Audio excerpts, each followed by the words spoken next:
Hello everyone, welcome to अड्डा 24/7 school. मैं राजेंद्र सांखला। इस सेशन में हम कक्षा 11 की पुस्तक आरोह भाग फर्स्ट के अध्याय संख्या 9 के लेखक हैं जवाहरलाल नेहरू। उन्होंने एक अध्याय लिखा है जिसका नाम भारत माता, और यह भारत माता जो अंश लिया गया है वह हिंदुस्तान की कहानी के 5वां अध्याय से लिया गया, यानी अध्याय संख्या 5 से लिया गया है। लेकिन यहाँ हमारा अध्याय कौन सा है? 9 है, ध्यान रखना। वैसे हिंदुस्तानी कहानी का 5वां अध्याय दिया हुआ है हमारी पाठ्य पुस्तक में।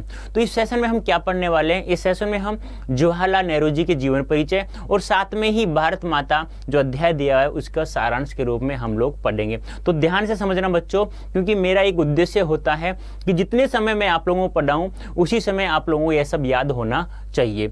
ठीक है, तो इस सेशन में हम लोग क्या पढ़ने वाले? इस सेशन में हम जवाहरलाल नेहरू जी के जीवन परिचय के साथ साथ भारत माता का जो अध्याय दिया हुआ है उसके सारांश के रूप में पढ़ेंगे हम लोग कि क्या दिया हुआ है भारत माता में, यानी भारत माता क्या है, भारत माता की जय क्यों बोला जाता है।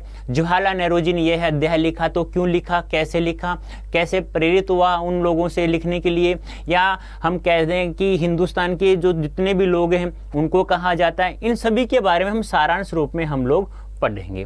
ठीक है, दूसरी बात, नेक्स्ट बात हम पढ़ेंगे, नेक्स्ट वीडियो हम लोग पढ़ेंगे भारत माता जो मूल पाठ है, मूल अध्याय है, उनके बारे में चर्चा करेंगे। उसके बाद हम भारत माता संबंधी जितने भी अभ्यास प्रश्न हैं उन सभी के बारे में चर्चा करेंगे।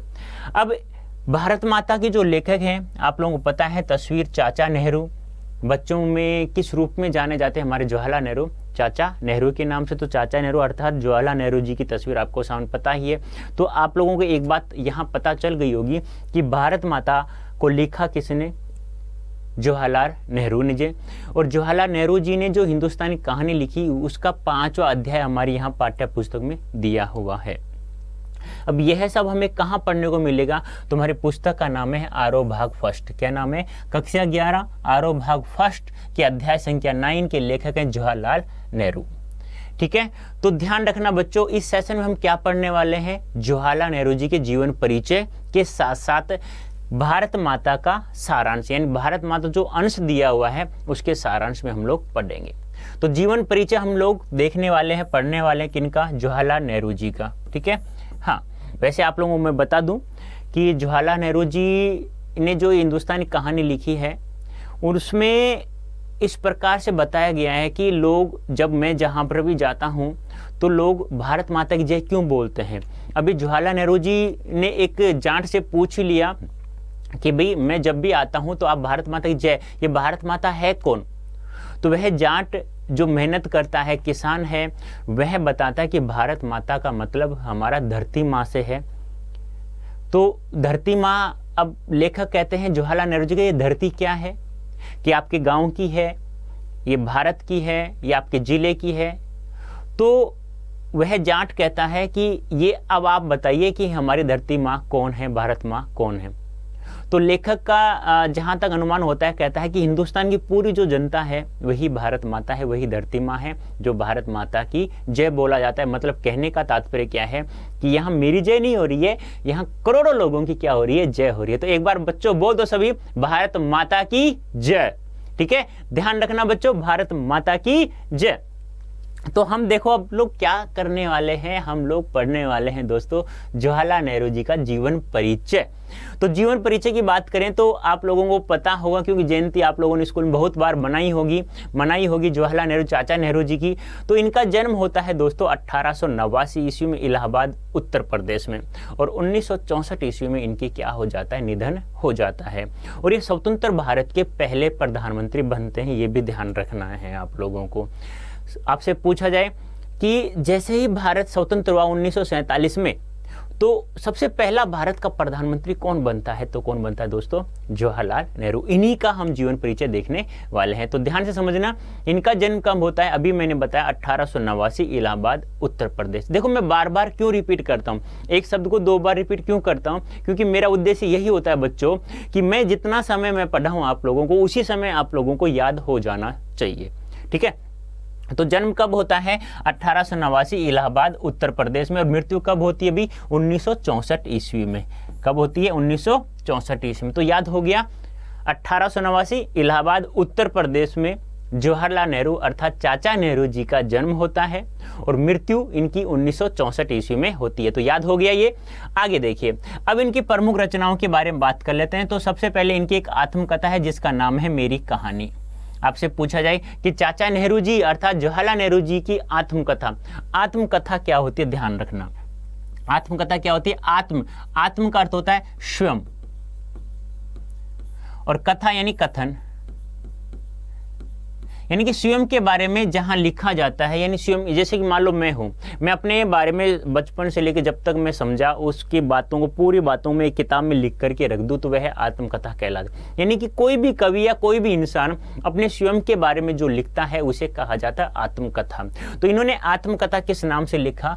मेरी कहानी के नाम से। तो आपसे पूछा जाए तो आत्मकथा कौन सी इनकी? मेरी कहानी। ये आपको ध्यान में रखना है। हिंदी अनुवाद, मतलब कहने का तात्पर्य क्या है, इन्होंने कौन कौन सी रचनाओं का हिंदी अनुवाद किया है? हिंदी अनुवाद कौन कौन सी रचनाओं किया है? जिसमें आता है विश्व इतिहास की झलक। विश्व इतिहास की झलक इन्होंने क्या किया? हिंदी में अनुवाद किया है।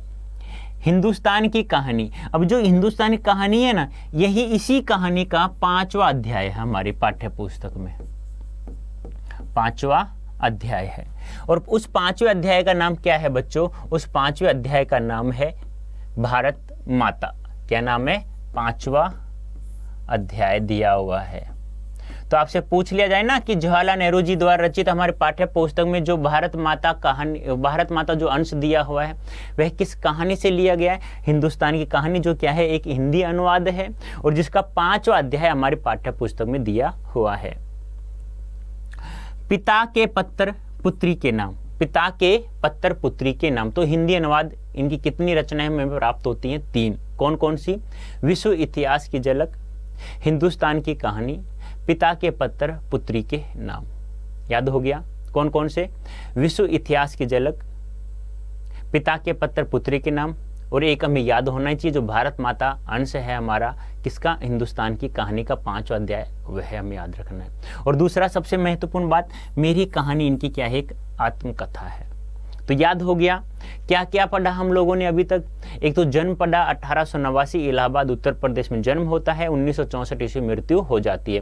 फिर हमने पढ़ा इनकी रचनाओं के बारे में। सबसे पहले आत्मकथा पढ़ी, आत्मकथा किस नाम से लिखते हैं? ये मेरी कहानी के नाम से। फिर इन्होंने किन किन रचनाओं का हिंदी अनुवाद किया, उनमें से कौन कौन से? विश्व इतिहास की झलक, हिंदुस्तान की कहानी, पिता के पत्र पुत्री के नाम, पिता के पत्र पुत्री के नाम। लेखों एवं भाषणों का संग्रह, यानी इन्होंने जो भी लेख लिखा, जो भी भाषण दिया, उनका संग्रह हमें कहाँ से प्राप्त होता है?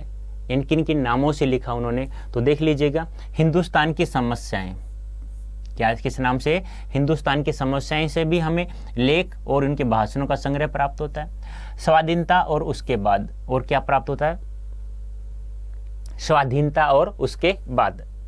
राष्ट्रपिता, और राष्ट्रपिता आप जानते हैं क्योंकि जवाहरलाल नेहरू जी के जीवन पर, इनकी लेखनी में, इनके पूरे जीवन में ही महात्मा गांधी के विचारों का प्रभाव पड़ा है। जब ये वकालत कर रहे थे तो वकालत के समय ही 1920 में स्वाधीनता आंदोलन में इनके ऊपर महात्मा गांधी इतना प्रभाव पड़ा कि वहीं सब कुछ छोड़ छाड़ करके ये भारत को स्वाधीन कराने के में जुड़ गए। और इनका सबसे ज़्यादा गहरा प्रभाव पड़ा समाजवाद पर, यानी इन्होंने जब ये भारत के प्रधानमंत्री बने पहले, तब से ये समाजवाद में जुड़ गए। यानी कि मुझे कुछ नहीं करना, केवल भारत को एक बहुत ही अच्छा एक देश बनाना है, उसमें जुड़ गए, वो जुट गए अच्छे से सामाजिक आंदोलनों में साथ साथ में। यानी जो भी इनको मिलता अच्छा कार्य करने के लिए उसी में ये जुड़ जाते थे। भारत की बुनियादी एकता, लड़खड़ाती दुनिया आदि। यानी कि देख लीजिए, लेखों और भाषणों का संग्रह कौन कौन सा है? हिंदुस्तान की समस्याएं, हिंदुस्तान की समस्याएं, स्वाधीनता और उसके बाद, स्वाधीनता और उसके बाद, राष्ट्रपिता, राष्ट्रपिता, भारत की बुनियादी एकता, लड़खड़ाती दुनिया और आदि। यानी कि लड़खड़ाती दुनिया, बस यही आदि मत लगा देना, आदि, ठीक है, मतलब बहुत सारी और भी इनके लेखों भाषणों का संग्रह जो हमारे पाठ्य पुस्तक में वही नाम है। कौन कौन से? हिंदुस्तान की समस्याएं, स्वाधीनता और उसके बाद, राष्ट्रपिता, भारत की बुनियादी एकता, और है फिर लड़खड़ाती दुनिया। ठीक है, आगे। जवाहरलाल नेहरू का जन्म इलाहाबाद के एक संपन्न परिवार में हुआ। यानी कि जन्म कहाँ होता है बता चुका हूँ, 1889 में, 1889 1989 ईस्वी में कहाँ होता है? इलाहाबाद। और इलाहाबाद कहाँ पड़ता है अभी? उत्तर प्रदेश में पड़ता है। कहाँ पड़ता है? उत्तर प्रदेश में। तो जवाहरलाल नेहरू का जन्म इलाहाबाद के एक संपन्न परिवार में होता है। इनके पिता वहाँ के बड़े वकील थे, यानी इलाहाबाद के क्या थे? एक बहुत बड़े वकील थे इनके पिता। ठीक है, याद हो गया? इनके पिता क्या थे? एक बहुत बड़े क्या थे? वकील माने जाते थे। नेहरू की प्रारंभिक शिक्षा कहाँ होती है? घर पर होती है, तथा उस शिक्षा के लिए इंग्लैंड में हैरो और कैम्ब्रिज में हुई। यानी कि इनकी प्रारंभिक शिक्षा होती है घर पर, और इंग्लैंड के हैरो और कैम्ब्रिज में इनकी उच्च शिक्षा होती है। यानी कि उच्च शिक्षा के लिए कहाँ चले जाते हैं? ये इंग्लैंड में चले जाते हैं। वहीं से वकालत की पढ़ाई भी की, लेकिन नेहरू पर गांधी जी का बहुत प्रभाव पड़ा। ध्यान रखना, मैंने अभी बताया था कि नेहरू जी के जीवन में सर्वाधिक प्रभाव पड़ा, वो महान नेता थे। महात्मा गांधी जी ने राष्ट्रपिता भी कहा जाता है। तो इनका जन्म कहाँ होता है? इलाहाबाद में होता है। इनके पिता एक बड़े वकील माने जाते हैं। प्रारंभिक शिक्षा घर पर होती है, और उस शिक्षा इंग्लैंड के हैरो और कैम्ब्रिज विश्वविद्यालय में होती है, कैम्ब्रिज नामक स्थान पर होती है। और वहीं से इन्होंने क्या की? पिता वकील थे तो पुत्र भी वकालत करेंगे। लेकिन नेहरू पर गांधी जी का बहुत प्रभाव। आपसे पूछा जाए कि चाचा नेहरू अर्थात जवाहरलाल नेहरू जी पर किन महान नेता के विचारों का प्रभाव पड़ा है, तो कौन है वो? महात्मा गांधी जी। उनकी पुकार पर वे पढ़ाई छोड़कर आजादी की लड़ाई में जुट गए। यानी किनकी पुकार पर? महात्मा गांधी जी की पुकार पर वो किस में जुट गए?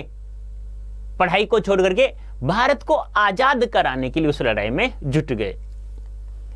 आगे चलकर सन 1929 ईस्वी में भारतीय राष्ट्रीय कांग्रेस लाहौर अधिवेशन के अध्यक्ष बने और पूर्ण स्वतंत्रता की मांग की। देख लो, 1929 लाहौर अधिवेशन, जब भारत का कांग्रेस अधिवेशन होता है तो उसमें ये अध्यक्ष बनाए गए और पूर्ण स्वतंत्रता क्या कर दी? मांग कर दी कि हमें क्या चाहिए? पूर्ण स्वतंत्रता चाहिए, अंग्रेजों से हमें गुलाम नहीं रहना है।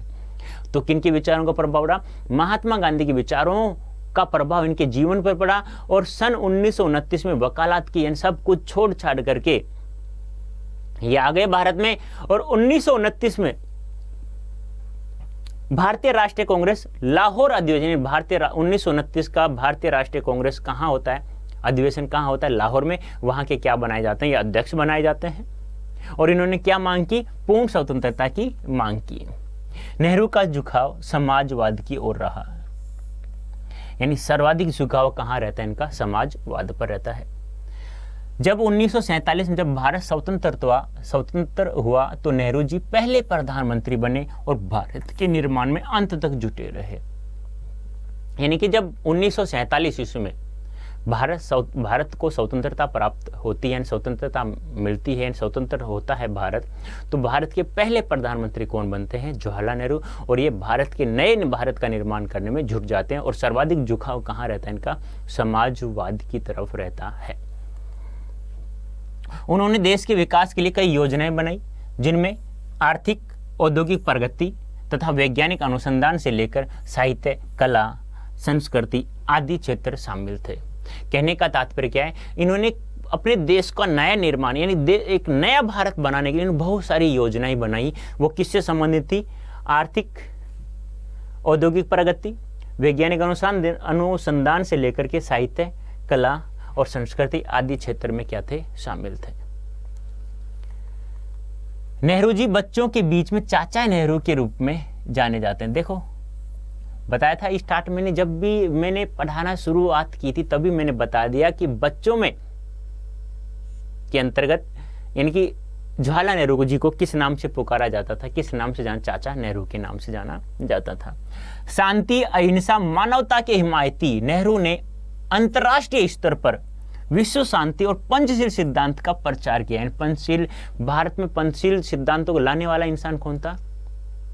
अंतर्राष्ट्रीय संबंधों लाने वाले इंसान, अंतर्राष्ट्रीय संबंध स्थापित करने वाले इंसान कौन था? चाचा नेहरू जी। तो एक बार वापस देखिए, नेहरू जी बच्चों के बीच में चाचा नेहरू के रूप में जाने जाते थे। शांति, अहिंसा और मानवतावाद के हिमायती नेहरू ने अंतर्राष्ट्रीय स्तर पर विश्व शांति और पंचशील सिद्धांतों का क्या किया? प्रचार किया है। ठीक है, अब देखिए पाठ का सारांश, यानी कि यहां जो हमारा पाठ दिया हुआ है जिसका नाम है भारत माता। और भारत माता कहां से लिया गया है?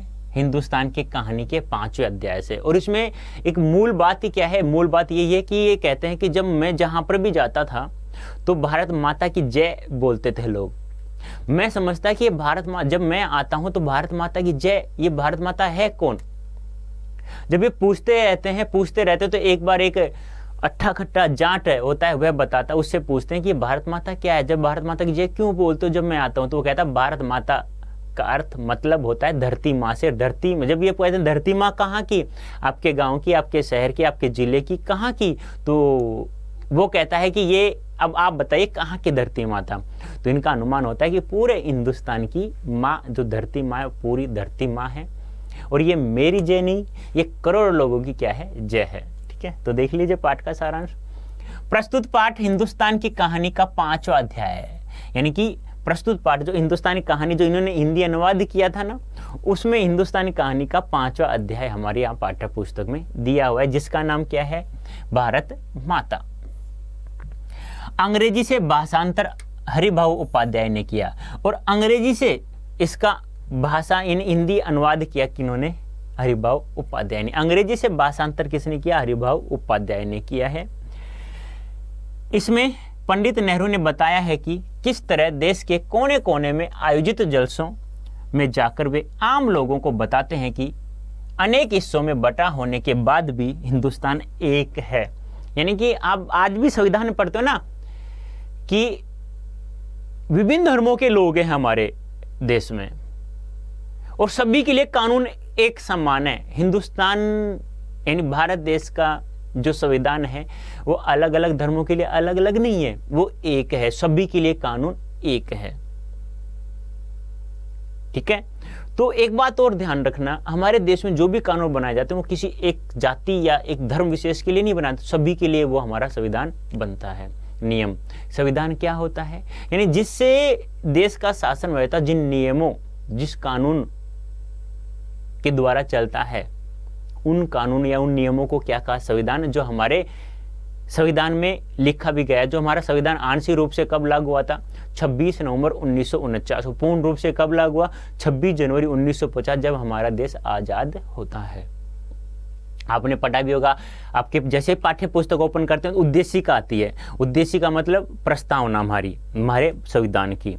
ठीक है, तो उसमें लिखा होता है मिति, मार्गशीट, तिथि, शुक्ल पक्ष, सप्तमी, विक्रमी संवत 2006। ठीक है, तो उस दिन हमारा संविधान आंशिक रूप से लागू हो गया था। मिति, मार्गशीर्ष लिख देता हूं, याद करना है आप लोगों को, पूछा जा सकता है आप लोगों से क्या मिति, और पूछा नहीं जाए तो ये तो याद होना ही चाहिए कि हमारा संविधान कब लागू होता है। मिति, मार्गशीर्ष, तिथि, शुक्ल पक्ष सप्तमी, शुक्ल पक्ष सप्तमी, विक्रमी संवत 2006,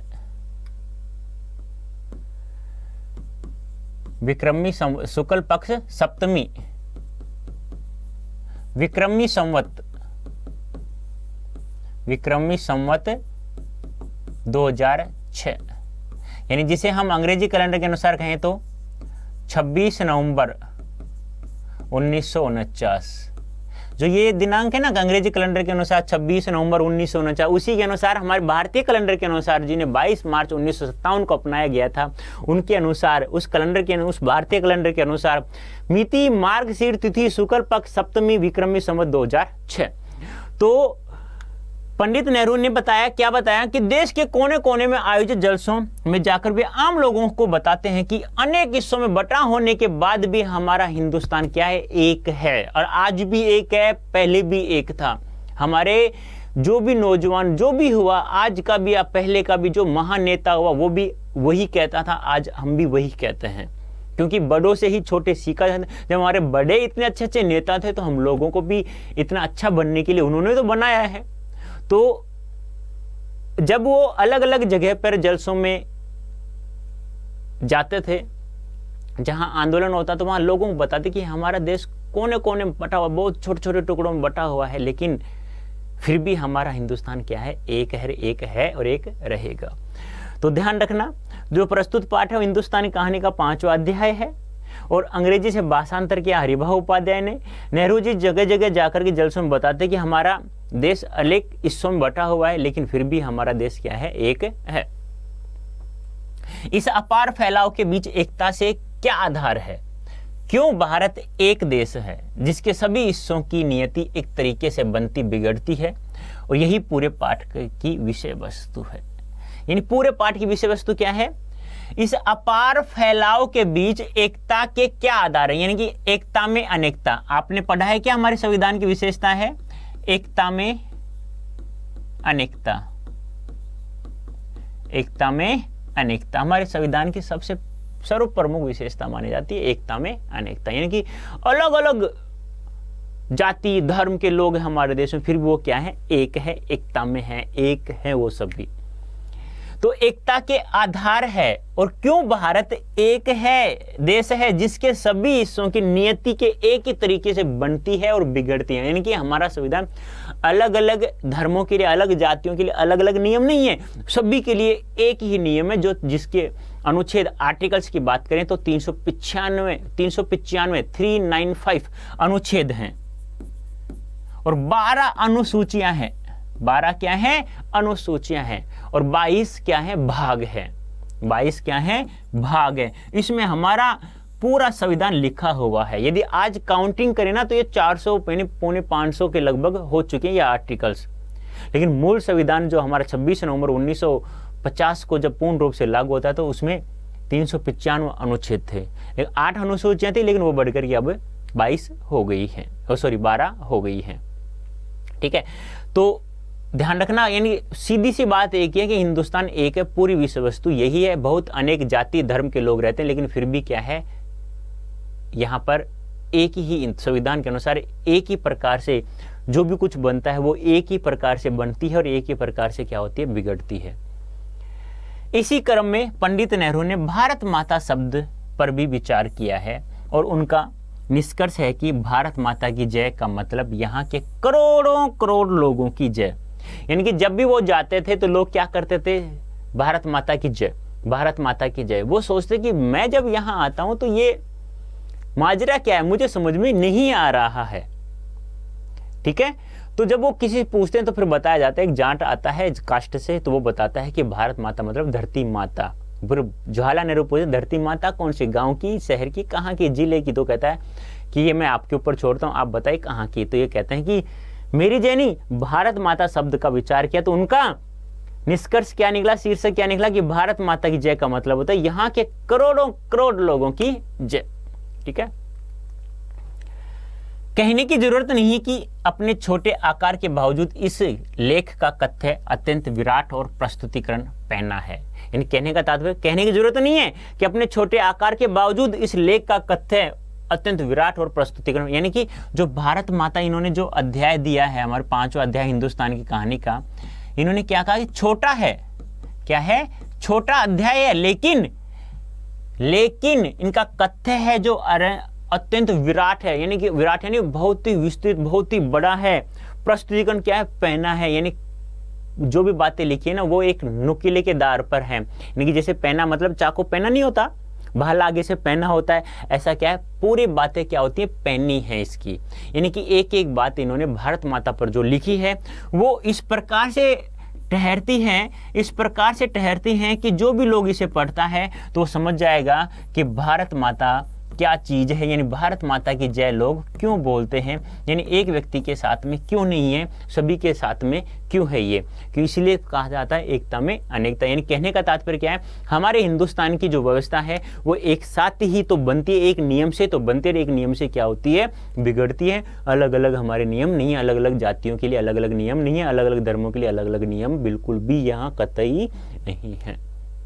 ठीक है, अब देखिए जो हमारे जवाहरलाल नेहरू जी ने जो भारत माता का अध्याय यहाँ दिया हुआ है उसमें शब्द छवि, यानी कि मैं दूसरे शब्द के अनुसार बात करूं तो शब्दार्थ, यानी कुछ बहुत सारे महत्वपूर्ण शब्दार्थ हैं, यानी शब्द का अर्थ हमें पता होना चाहिए। जैसे कि मैं बात करूं सियाने, आप कहते हो बड़ा सियाना बनता है भाई, तो सियाना का अर्थ क्या हो गया, समझदार, ये तो आप लोग जानते भी अच्छे से। गीजा, ये ध्यान रखना बहुत महत्वपूर्ण, गीजा का अर्थ है भोजन, खुराक या खाद्य। खाद्य क्या होता है, जो खाया जाता है, जो क्या होता है, खाया जाता है। ठीक है, तो ध्यान रखना। तो गिजा क्या हो गया, खुराक, भोजन या खाद्य। ये एक दूसरे के पर्यायवाची हैं, ध्यान रखना क्या है, ये ध्यान रखना आपको। गिजा। नजरिया, नजरिया का अर्थ क्या होता है, दृष्टिकोण। क्या होता है, दृष्टिकोण। महदूद, महदूद होता है सीमित। महदूद क्या होता है, सीमित। मसला, मुद्दा। मसला क्या होता है, मुद्दा। तो यहाँ क्या क्या याद रखना है आपको, एक तो गिजा ध्यान रखना है, एक महदूद ध्यान रखना है, एक बस ये दो ही शब्द, महदूद यानी सीमित और गिजा यानी खुराक या भोजन या खाद्य। आप इसे खाद्य को ऐसे भी लिख सकते हैं, कोई दिक्कत नहीं होगी, ठीक है, क्योंकि जो दह बना होता है ना बच्चों, ये बना होता है आधे दह में क्या जुड़ा हुआ है, ये जुड़ा हुआ है, तो आप इसे ऐसे लिख दिया करो दह को, और यही मान्य है, ये मान्य नहीं है हमारे हिंदी में। यक्षा, यक्षा क्या होता है, एक समान। यक्षा क्या होता है, एक समान। ढड्ढे, ढड्ढे क्या होता है, भोज। बोझ, बोझ नहीं होता, बोझ, बोझ होता है ना शरीर के ऊपर, जैसे सर पे डाले बहुत ज्यादा बोझ लग रहा है, ऐसे बोलते हो ना गांव में। तब्दीलियों, तब्दीलियां परिवर्तनों, बोझ समझ गए ना, यानी बहुत भारी वजन रख देना सर पे, फिर कहते हैं ना कि बस चला नहीं जाता, बहुत ज्यादा वजन है इसके अंतर्गत, उसे कहा जाता है बोझ। तब्दीलियों, तब्दीलियों करता है परिवर्तन। जुज, जुज होता है खंड या भाग। जुज क्या होता है, खंड या भाग। कशमकश, कशमकश का अर्थ होता है ऊहापोह या पसोपेश। देखो भी ये बहुत अच्छा शब्द है, ऊहापोह, इसको समझो एक बार, बहुत महत्वपूर्ण शब्द है ये। देखो ऊहापोह, यदि आपसे पूछा जाए कि ऊहापोह का संधि विच्छेद क्या होगा, तो ध्यान रखना ऊहापोह का संधि विच्छेद होता है ऊह धन अपोह। यदि आपसे पूछे ऊहापोह का अर्थ क्या होता है, ऊहापोह का अर्थ क्या होता है, जैसे कि आपको कहा जाता है ना कि यह कार्य करूं या नहीं करूं, करूं या नहीं करूं, कर लेता हूं, नहीं करूंगा नुकसान हो जाएगा। तो जब व्यक्ति कहता है ना करूं या नहीं करूं, यानी कि असमंजस की स्थिति, असमंजस की स्थिति को क्या कहा जाता है, ऊहापोह कहा जाता है। यानी कि व्यक्ति को दिमाग में विचार आ भी रहा है और नहीं भी आ रहा, उसे कहा जाता है ऊहापोह। संधि विच्छेद क्या हो गया, ऊह धन अपोह। तो यहाँ संधि कौन सी होगी, एक के साथ एक का मेल हो रहा है, तो कौन संधि होगी भी, दीर्घ स्वर संधि होगी। कौन संधि होगी, दीर्घ स्वर संधि। यदि यहाँ पूछा जाए ऊह का अर्थ क्या होता है, तो ऊह का अर्थ होता है विचार, और अपोह का अर्थ क्या होता है, अपोह का अर्थ होता है विचारहीन, यानी विचार आ भी रहा है और विचार नहीं भी आ रहा, ठीक है। इसका मतलब क्या हो गया कि आपसे पूछे ऊह का विलोम शब्द क्या होता है, अपोह होता है, अपोह का विलोम शब्द क्या होता है, ऊह होता है। कितनी बातें होगी देखो, पहले तो ये ध्यान रखना कसमकस का अर्थ क्या है, ऊहापोह या पसोपेश। दूसरा ऊहापोह शब्द का शाब्दिक अर्थ क्या होता है, असमंजस की स्थिति।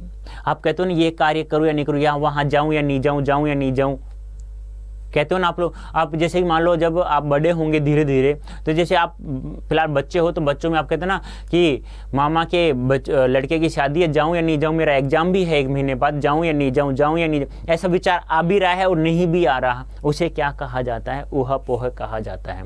और ऊहापोह शब्द में दीर्घ स्वर संधि होती है। ऊह शब्द का विलोम शब्द होता है अपोह, अपोह का विलोम शब्द होता है ऊह। तो क्या हो जाए, ऊहापोह। ऊहापोह क्या होता है, असमंजस की स्थिति। तो समझ में आ गया होगा, उम्मीद ऐसी है। हवाले, हवाले क्या होता है, संदर्भ। तो यहां देखना, एक यक्षा ध्यान रखना, एक समान। ढड्ढे, भोज होता है। तब्दीलियों, परिवर्तन होता है। जुज, जुज क्या होता है, खंड या भाग। कसमकस, कसमकस होता है ऊहापोह या पसोपेश। हवाले, हवाले होता है संदर्भ, ठीक है। आगे देखिए, कुतूहल, कुतूहल होता है उत्सुकता। कुतूहल क्या होता है, उत्सुकता। ताजुब, ताजुब होता है आश्चर्य।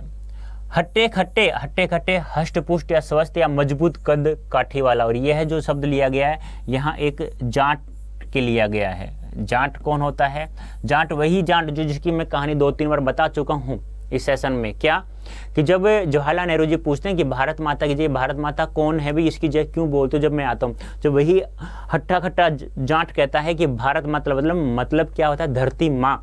और फिर जवाहरलाल नेहरू पूछते हैं कि धरती माँ कौन सी, आपके गांव की, आपके शहर की, आपके तहसील की, आपके जिले की, या पूरे भारत देश की। तो जाट क्या कहता है, ये मैं आप पे छोड़ता हूँ कि आप बताइए चाचा नेहरू जी की ये हमारी धरती माँ कौन सी। तो इनका अनुमान, चाचा नेहरू जी का अनुमान अर्थात जवाहरलाल नेहरू जी का अनुमान कहा जाता है कि पूरे हिंदुस्तान की धरती माँ ने करोड़ों लोगों की जय होती है। तो उन्हीं के लिए। अजीज, अजीज करता था प्रिय, तो याद हो गया। कुतूहल, कुतूहल होता है उत्सुकता, उत्सुकता होता है ना किसी कार्य करने को उत्सुक होना। ताज्जुब, आश्चर्य होना, विस्मय, विस्मय कह सकते हैं, दूसरा अर्थ है ये को ले तो आश्चर्य, विस्मय। हट्टे खट्टे, हष्ट पुष्ट, स्वस्थ या मजबूत कद काठी वाला, और किसके लिए? एक जाट व्यक्ति के लिए आया है। अजीज, अजीज का होता है प्रिय। दरअसल, दरअसल होता है वास्तव में, यानी कि इसका जब आपसे समास वगैरह पूछे ना दरअसल में कौन सा समास है, तो यहाँ होता है अव्ययी भाव समास, और इसका समास वगैरह क्या हो जाएगा? असल में, क्या हो जाएगा? असल में, क्योंकि दर क्या है? उपसर्ग, और उपसर्ग कहाँ आता है? अव्यय भाव समास में आता है। तो यहाँ शब्द देखो बहुत अच्छे से शब्द है। एक तो ध्यान रखना है कुतूहल, कुतूहल कर तो उत्सुकता, ताजुब, आश्चर्य, हट्टे घट्टे, हष्टपुष्ट, स्वस्थ, मजबूत कद काठी वाला इंसान। अजीज, प्रिय, दरअसल क्या होता है? वास्तव में या असल में, ये भी ले सकते हैं हम, असल में। गलत नहीं है भाई, बिल्कुल 100% सही है, असल में या वास्तव में। और अजीज का क्या था? प्रेम। तो उम्मीद करता हूं आप लोग बहुत अच्छा समझ में आ रहा होगा और आ गया होगा। ये तो था हमारा क्या,